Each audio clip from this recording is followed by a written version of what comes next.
The year is 1989.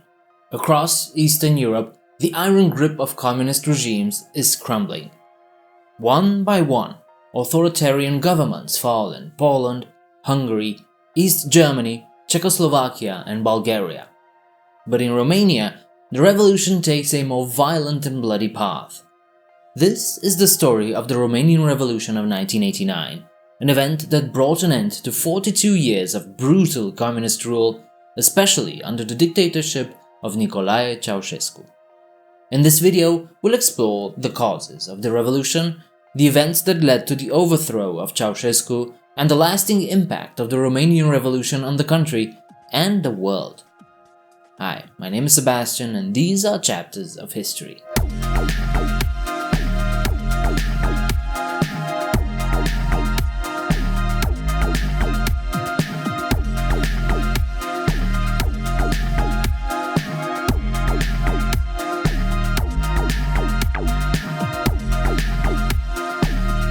To understand the Romanian Revolution, we must first take a closer look at what life was like under Nicolae Ceaușescu's rule. After World War II, Romania fell under Soviet influence and in 1947 became a communist state. By the 1960s, Ceausescu had risen to power, and though initially seen as an independent leader, his regime would become synonymous with oppression, poverty and brutality. Ceausescu cultivated a personality cult, portraying himself as the savior of Romania, but his policies were devastating. One of the most notorious examples was the Systematization Plan, a program that aimed to destroy rural villages and replace them with industrial complexes. While Ceausescu sought to modernize Romania, his projects often only benefited the regime's elites, leaving the general population to suffer. In the 1980s, Romania was plunged into economic despair. Ceausescu's decision to repay the country's national debt by imposing extreme austerity measures left Romanians facing severe shortages of basic necessities – food, electricity and heating. That national debt, by the way, was primarily incurred by the government under his leadership. While Ceausescu lived in luxury, his people lived in fear and hunger. The Securitate, Romania's secret police, enforced strict control over the population, crushing dissent and maintaining an atmosphere of paranoia. So by 1989, the Romanian people had had enough. While the winds of change swept through Eastern Europe, Ceausescu refused to acknowledge the growing discontent, instead tightening his grip on power even further. The spark that ignited the revolution came from an unexpected place – Timisoara, a city in the western part of the country near the border with Yugoslavia. On December 16, a protest erupted over the planned forced removal of a popular Hungarian pastor, Laszlo Tőkés, who has been outspoken against the regime. What began as a small protest in support of Tőkés quickly escalated. By December 17, thousands of people had taken to the streets in defiance of Ceausescu's rule. Chanting "Down with Ceausescu and freedom," the demonstrators demanded an end to the regime's oppression. The Securitate and military forces responded with brutal force.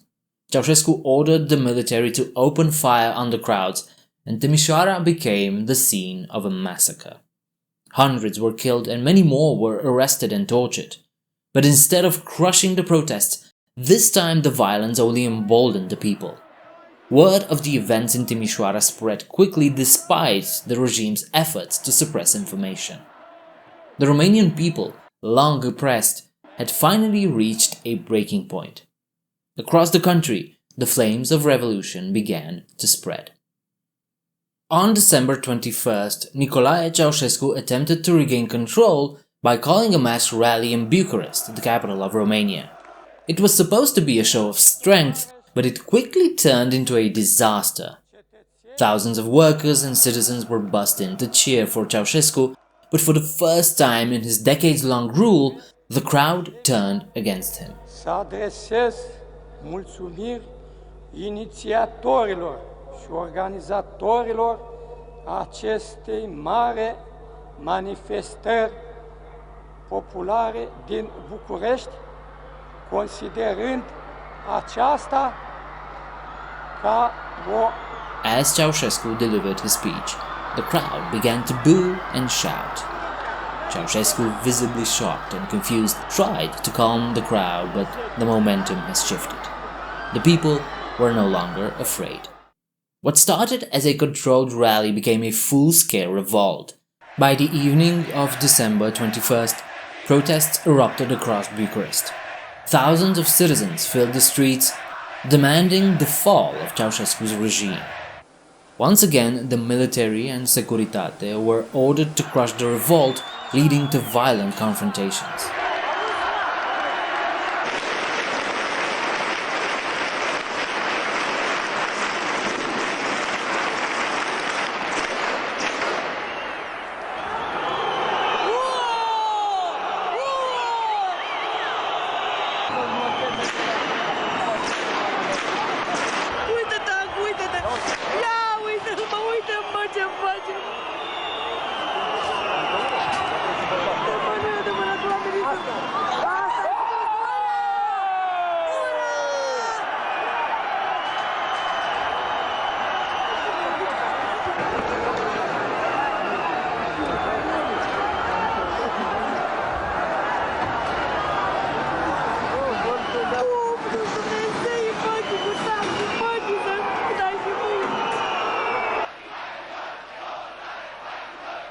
Tanks rolled through the streets of Bucharest and the city descended into chaos. But the people refused to back down, and for the first time, cracks appeared in Ceausescu's security apparatus. The military, once loyal to the dictator, began to waver.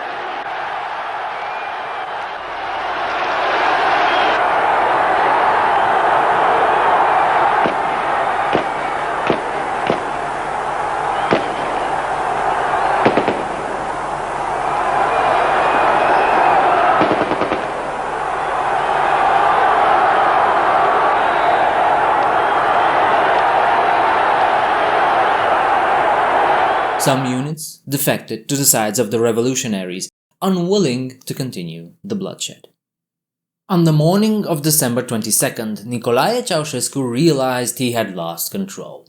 As crowds of protesters stormed the Central Committee building in Bucharest, Ceausescu and his wife Elena fled by helicopter, hoping to escape the wrath of the people.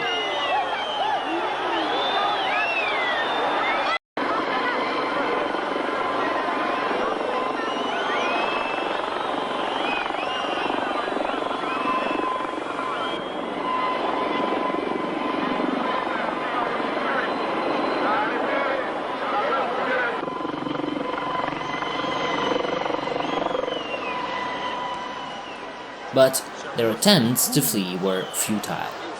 The Ceausescus were captured by the military later that day. With the regime collapsing around them, the once feared dictator and his wife were powerless and alone.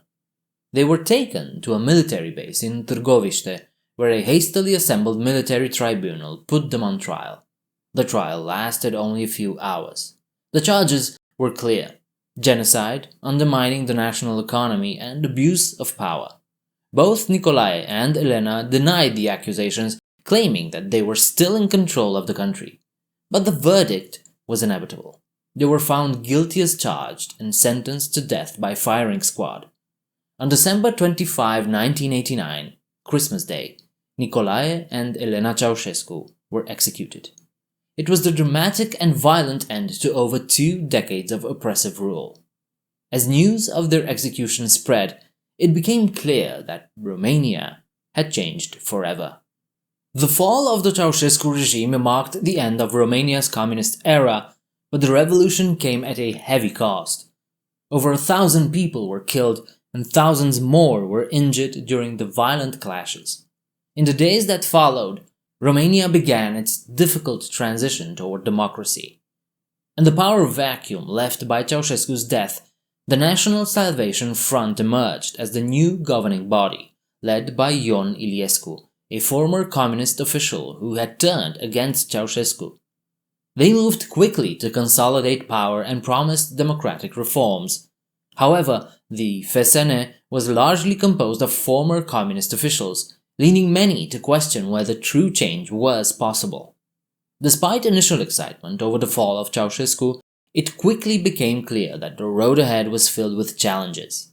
The revolution had been swift and violent, and the country was still in turmoil.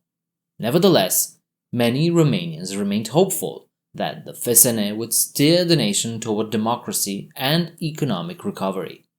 And, truth be told, the FSN did abolish the one-party system, and in May 1990 Romania held its first free elections in over 4 decades. While these elections were a significant step forward, they were not without controversy. The FSN, with its significant control over the media and institutions, won a decisive victory, and Ion Iliescu became Romania's president. Opposition groups and many protesters felt betrayed, believing that the country's revolution had been co-opted by former members of the communist regime. In response to the FSN's dominance and Iliescu's victory, large-scale protests erupted once again in Bucharest, centered around University Square. These protests, known as the Golaniada, called for the removal of former communists from the government and the establishment of genuine democratic reforms. The protesters, many of whom were students and intellectuals, demanded a government that truly represented the will of the people. Iliescu's government, however, was quick to label the demonstrators as troublemakers, or golani, and the protests were violently suppressed. In June 1990, miners from the Jiu Valley who were loyal to Iliescu were brought to Bucharest in what became known as the Mineriada. The miners, acting on government orders, brutally attacked the protesters, resulting in deaths, arrests, and severe injuries. The violent suppression of the protests left a stain on Romania's post-revolutionary history and raised serious doubts about the true nature of FSN's commitment to democracy. Despite these setbacks, Romania continued its slow march toward democracy. Over the next decade, the country began to stabilize politically, and the influence of the former communist officials gradually diminished. New political parties emerged, and subsequent elections were more competitive. By the late 1990s, Romania had made significant strides toward integrating with the West, culminating in its ascension to NATO in 2004 and the European Union in 2007. The journey was far from smooth, though. Corruption, economic struggles, hyperinflation, and political instability continued to plague Romania for years after the revolution. Many Romanians felt that while they had gained political freedom, the economic promises of the revolution were slow to materialize. The transition from a centrally planned economy to a market economy was difficult, and many citizens faced unemployment and extreme poverty in the 1990s. But by the 2000s, Romania began to experience economic growth, aided by foreign investment and increased ties with the European Union. Today, Romania's economy is one of the fastest growing in the EU, but the legacy of the revolution is still visible in the country's political and social landscape. Many Romanians still look back at the events of 1989 with mixed emotions. Relief at the fall of a brutal dictator, but also frustration with the slow progress and violence that followed. The memories of the revolution remain fresh in the minds of those who lived through it, and each year on December 21st the country commemorates the lives lost during those tumultuous days. The Romanian Revolution was the bloodiest of all the Eastern European revolutions, and it remains a stark reminder of the high cost of freedom.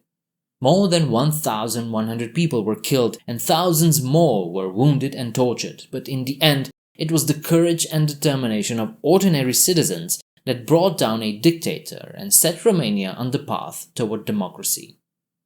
One of the key aspects of the Romanian Revolution was the role of the media, both domestic and international. Ceausescu's regime had tightly controlled the press for decades, but as the revolution unfolded, Romanian state television became a battleground for information. On December 22nd, after Ceausescu fled Bucharest, protesters stormed the Romanian television headquarters and began broadcasting live coverage of the revolution. This was a pivotal moment. For the first time, the Romanian public was seeing and hearing the truth about what was happening in their own country. Live broadcasts showed protesters calling for freedom, and images of Ceausescu's downfall were broadcast not only across Romania, but also around the world. International media outlets picked up the footage, and the global community watched in real time as the Ceausescu regime crumbled. The international reaction was one of shock and support. Leaders from the West had long viewed Romania as one of the most repressive regimes in Eastern Europe and indeed the world. While the revolutions in Poland, East Germany and Czechoslovakia had been largely peaceful, the violence in Romania horrified the world. Many countries quickly recognized the new government and offered aid to help Romania stabilize in the aftermath of the revolution. But Romania's revolution was not only a domestic affair, it also had significant geopolitical implications. The fall of Ceausescu marked the final collapse of communism in Eastern Europe. Romania's revolution, in many ways, brought a symbolic end to the Cold War in the region. Ceausescu had been one of the last remaining hardline dictators, and his fall signaled that even the most entrenched regimes could be overthrown by the will of the people. The Romanian Revolution of 1989 teaches us many important lessons about the power of collective action and the price of authoritarianism. It shows that no regime, no matter how oppressive, can last forever, but only if the people are determined to bring about change. The courage displayed by the Romanian people in the face of overwhelming state violence is a testament to the resilience of the human spirit. Yet, the revolution also serves as a warning. The transition from dictatorship to democracy is never easy. Even after the fall of a brutal regime, the road to freedom and prosperity is long and fraught with difficulties. Romania's revolution may have ended Ceausescu's dictatorship, but it also left deep scars that the country is still healing from today. As Romania continues to move forward, it is important to remember those who sacrificed their lives for the cause of freedom. Their bravery ensured that future generations would not have to live under the same oppression.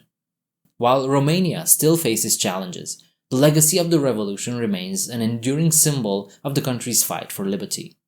The revolution will forever be remembered as a defining moment in the country's history. It was a moment of great upheaval and tragedy, but ultimately triumph.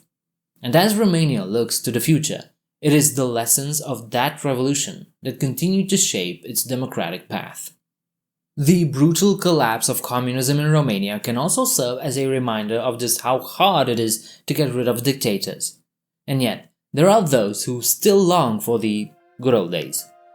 So now I ask you, what do you think?